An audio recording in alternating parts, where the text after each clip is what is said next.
সংসদৰ বাহিৰত শাসক বিৰোধীৰ হতাহতি আঘাতপ্ৰাপ্ত বিজেপিৰ সাংসদ সংসদৰ বাহিৰে ভিতৰে শাসক বিৰোধীয়ে সৃষ্টি কৰিলে উত্তপ্ত পৰিস্থিতিৰ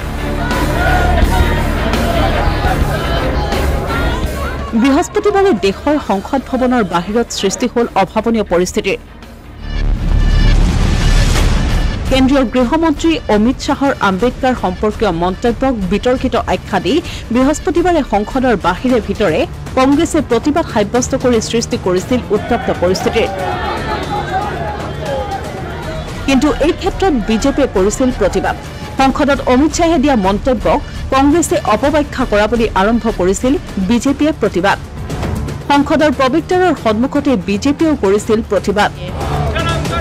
কিন্তু শাসক বিৰোধীৰ প্ৰতিবাদ কৰি থকাৰ সময়তে বিজেপিৰ সাংসদৰ ভিৰ ঠেলি সংসদ ভৱনত প্ৰৱেশৰ চেষ্টা চলাই কংগ্ৰেছে আৰু ঠিক সেই সময়তে উত্তাল হৈ পৰে সংসদ ভৱনৰ মূল প্ৰৱেশদ্বাৰ সেই উত্তপ্ত পৰিস্থিতিৰ মাজতে আঘাতপ্ৰাপ্ত হয় বিজেপিৰ দুগৰাকীকৈ সাংসদ বিজেপিৰ সাংসদ প্ৰতাপ সাৰংগী আৰু মুকেশ ৰাজপুত আহত হয় দুয়োটা দলৰে এই হতাহতিত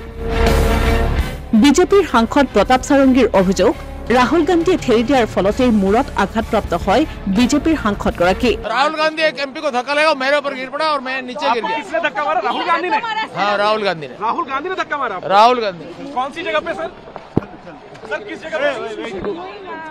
सर किस जगह पे सीढ़ी के ऊपर में मैं खड़ा हुआ था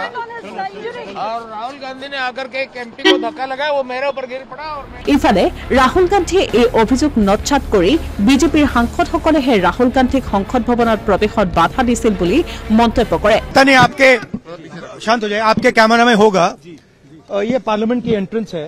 इसमें मैं अंदर जाने की कोशिश कर रहा था तो बीजेपी के एमपी जो थे वो मुझे ऐसे रोकने की कोशिश कर रहे थे धकेल रहे थे और मुझे धमका रहे थे तो वो हुआ है ইফালে এই ঘটনাক লৈ ৰাজ্যসভাৰ ভিতৰতো বিজেপিৰ মন্ত্ৰী তথা সাংসদসকলে উত্তাল কৰি তোলে ৰাজ্যসভাৰ মজিয়া অসমীয়া প্ৰতিদিন ডিজিটেল ডেস্ক